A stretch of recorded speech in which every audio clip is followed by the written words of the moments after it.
This week I'm going to show you how I store some fruit. Now it's a little early for the strawberries, but I found some ripe ones. We'll do these three. You'll get the idea. There is nothing easier than dehydrating fruit. And these are so good on cereal. I use it on my muesli and my yogurt. You don't need to rehydrate them, really. They're just good as a snack. By the way, that is my asparagus, some of it. We're going to have some tonight, but if you put that in some cool water in a glass, it stays fresh. Nothing gets limp. It's really nice. You can also just put it in the refrigerator too. But let me get these sliced up and ready to go. As you can see, they're all cut up pretty uniform. By the way, I went to take a slice and eat it. Wow, I just brushed my teeth. I forgot. Whoo, that was sour. Anyway, you can see there's some moisture on them. I'm just going to tamp that off a little. And then I'll put them on the tray and do the other side. And this is a little product that I have. I love this. It's a tomato knife. It works so well on so many things in getting that fine cut. Let me load up the tray. Okay, these are all loaded. I tamped down the other side just a little bit to get even more moisture off. That just helps it dry a little faster. You always want to use ripe fruit. And if you should get one of these knives, I want to remind you, it is extremely sharp. This is nothing the kids should handle, barely an adult. But it is a wonderful knife for many things besides tomatoes.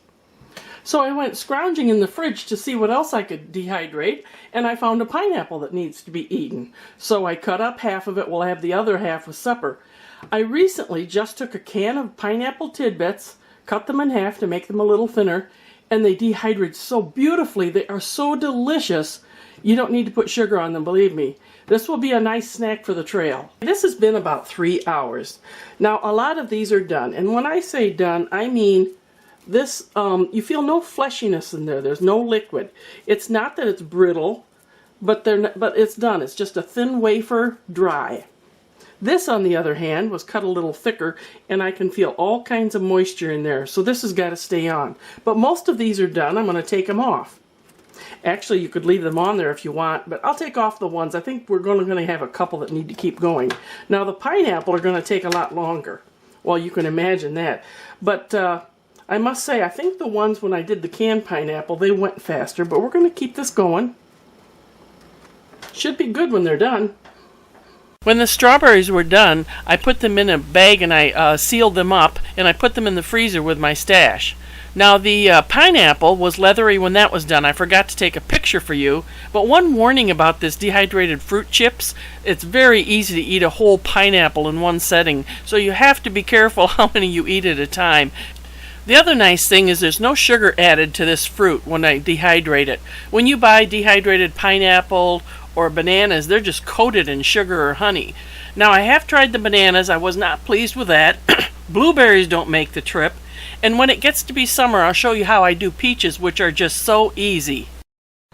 Here's two of the Oriole feeders, and there's a chunk of log on top of the other feeder that we have, the bar feeder. That's a piece of wood that when Martin was splitting wood, he split it in half and it was full of ants, so he put it out there and the woodpeckers have had a very nice treat. This is my red raspberry patch, or part of it. As you can see, some of the stems look dead. That's because they are. I'm going to try to cut as many as I can out of there so when I pick, I'm not getting all scratched up too much. The ones that have leaves, they came up last year, and now they will have berries this year. As promised, some of our bluebells in bloom. Now this is Stumpy. He's quite the local legend, a dead tree on a sharp curve in the countryside. He even has his own Facebook page, Friends of Stumpy. So you can see Stumpy's telling us all to be careful out there. Now it's getting tricky. As much as we would like to meet for church, our state says no more than 10. We have patients, and our pastor's been putting the messages online, so that's nice.